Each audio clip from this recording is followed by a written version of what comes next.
ኢትዮጵያ በአሁኑ ሰዓት ያለችበት የውጭ ምንዛሪ እጥረትና የዕዳ ጫና መንግስትን ወደ አሜሪካ ጉያ እንድትገባ አስገድዷታል ሲሉም ገልጸዋል።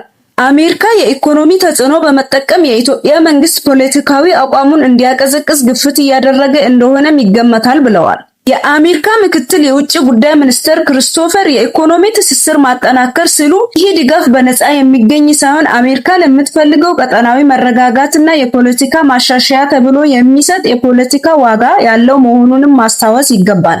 ክሪስቶፈር ከጠቅላይ ሚኒስትር አብይ አህመድ ጋር ስለ ቀጠናዊ ግጭቶች መወያየታቸውንም ጠቅሰዋል። አሜሪካ ኢትዮጵያ ከጎረቤት ሀገራት ጋር የገባችበት ውጥረትና አለመግባባት ወደ ከፋ ጦርነት እንዳያመራ ትሰጋለችም። በተለይም ኢትዮጵያ በቅርቡ የብሪክስ አባል መሆኗንም ተከትሎ ወደ ቻይናና ሩሲያ እንዳታመዝን በኢኮኖሚና በዲፕሎማሲ ማባበሏን ቀጥላለች።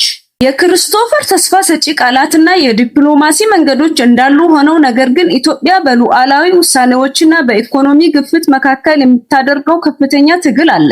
ግልጽ ውይይት ተደረገ ሲባል አሜሪካ ለኢትዮጵያ መንግስት የሰጠችው የቤት ስራም ቀላል አይደለም ማለት ነው።